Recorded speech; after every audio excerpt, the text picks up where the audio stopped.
My name is Dusan Sudek. I'm a retired family physician, and I live in Halifax, but I was born and partially raised in Europe, in the Czech Republic. I brought two pistols.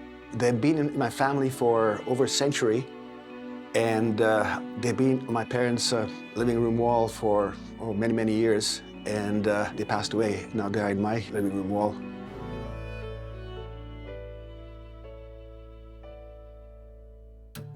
Following the Austro-Hungarian Compromise of 1867, which partially reinstated Hungary with the Austrian Empire, the newly formed and politically divided Austro-Hungarian dual monarchy shared three things: their ruler, foreign policy, and military. The 1914 assassination of Archduke Franz Ferdinand, then heir to the Austrian throne, sparked a series of political and military moves by the Austrian Empire, supported by Germany, against Serbia, events which marked the beginning of World War I. The Austro-Hungarian army suffered many defeats, with a notable instance being the Second Battle of Piave in June 1918 between Italian and Austro-Hungarian forces, in which control of the Monte Grappa, a strategic Italian position, was sought but never achieved. The war ended on November 11, 1918, 5 months following the failed seizure of Piave. Good morning, Doctor. Thanks for joining us. I was wondering if you could tell us what it is you've brought in this morning. Well, these two pistols, they've been in my family for just over a century. My late grandfather brought them from Italy. He was an officer in the Austro-Hungarian army in World War I.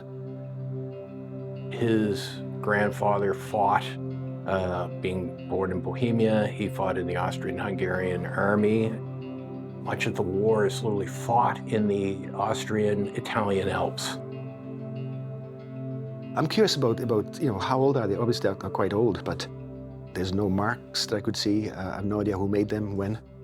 Well, these pistols are cavalry pistols. These were made in Italy at some point in the late 17th, very early 18th century.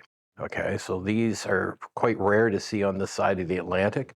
These could have been acquired, literally someplace they stopped overnight or something like that, place that had been bombed out or whatever. People often pick things up that are in deserted areas.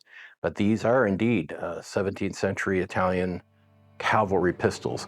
They're really quite remarkable. I've never seen Italian pistols of that age here in Canada. Those, again, they're like late 17th, early 18th century.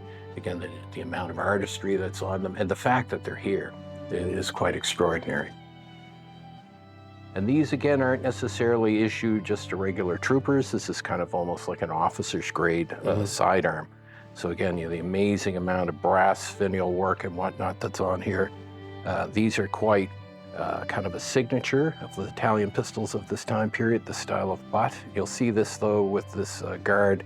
This becomes quite common in cavalry pistols all over the Western world.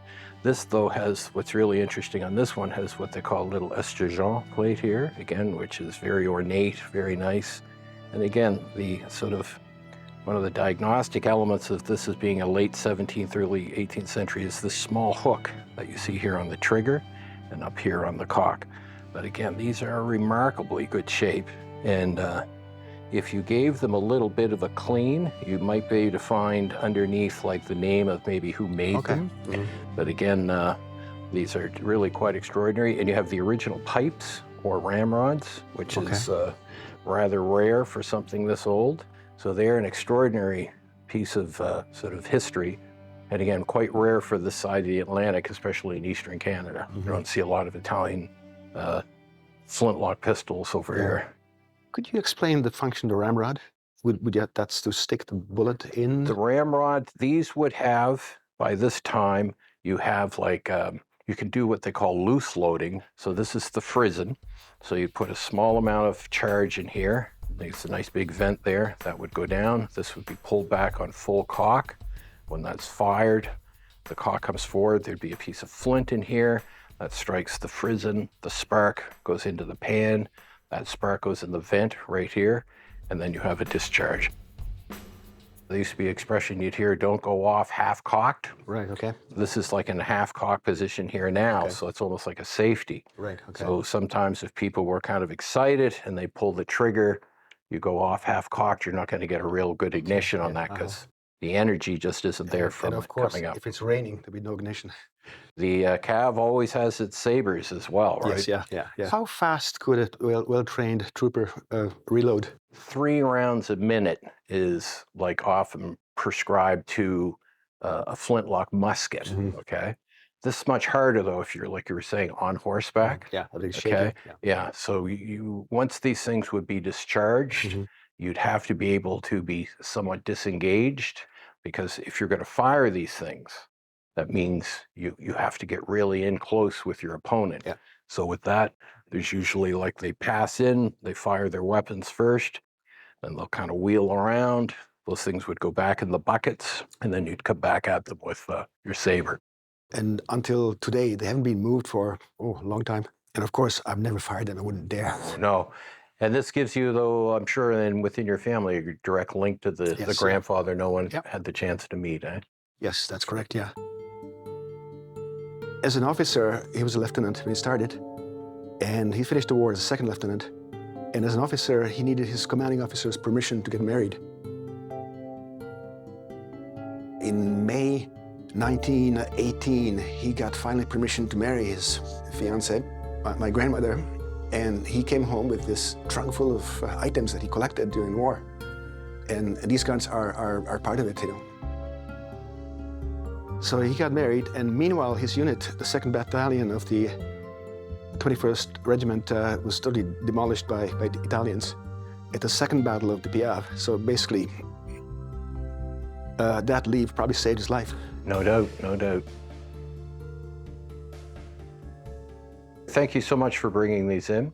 I'm just curious, what do you think is the fate of these? These are no doubt stay in the family for another couple of 100 years, no doubt, eh? Well, very much so. They're keepers. They're not to be disposed of. Exactly. And luckily, my son has a interest in history also. They'll be his, you know, probably long before I die. Oh, so, good. So they'll be in good hands.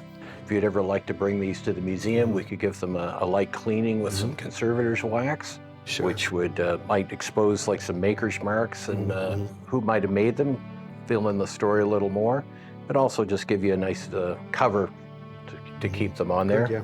Be happy to do that for you. Yeah, thank you so much. That's my pleasure. That's a wonderful offer, and I'll certainly take you up on it.